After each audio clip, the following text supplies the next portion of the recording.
2명이 숨지고 10여 명이 다친 경부고속도로 사고와 관련해 해당 버스 업체가 운전기사들에게 차량 수리비를 강제로 떠넘겼다는 진술이 나왔습니다.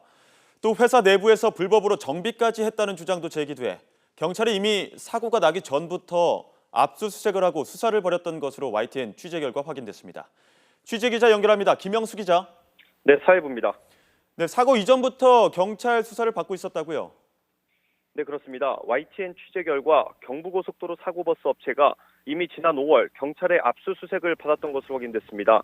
업체 대표 최모 씨가 피의자 신분으로 경찰 소환 조사를 받기도 했습니다. 혐의는 크게 두 가지인데요.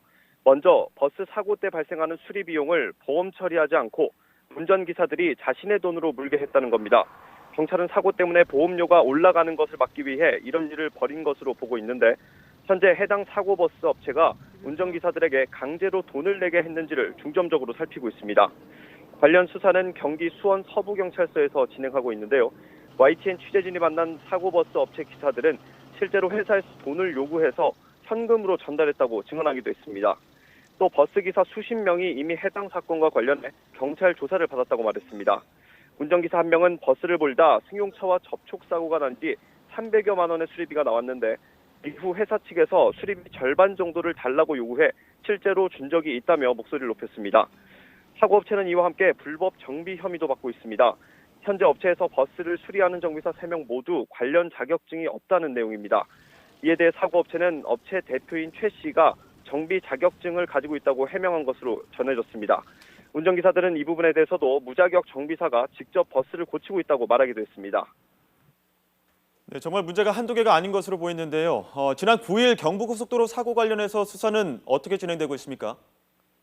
네, 먼저 사고 업체 측 과실을 수사 중인 서울지방경찰청 교통범죄수사팀은 앞서 압수수색을 통해 확보한 서류 분석에 집중한다는 계획입니다. 무엇보다 업체 측이 운전기사들에게 법이 보장한 휴식 8시간을 제대로 쉬게 했는지가 핵심 수사 대상입니다. 경찰은 이를 위해서 기사 한 명 한 명의 운행 일지를 분석하고 있는 것으로 알려졌습니다. 또 먼저 말씀드린 사고업체의 수리비 떠밀기나 불법 정비 부분 역시 첩보를 입수한 상태라며 해당 경찰서에서 자료를 받아 살펴볼 예정이라고 밝혔습니다. 사고버스 기사 51살 김모 씨에 대한 수사 역시 속도를 내고 있는데요.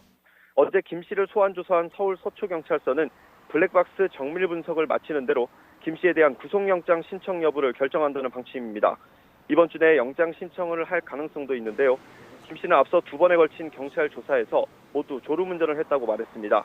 현재 블랙박스 분석은 도로교통공단에서 진행하고 있는데 이르면 내일 안에 사고 당시 버스 속도가 밝혀질 것으로 보입니다. 지금까지 사회부에서 YTN 김영수입니다.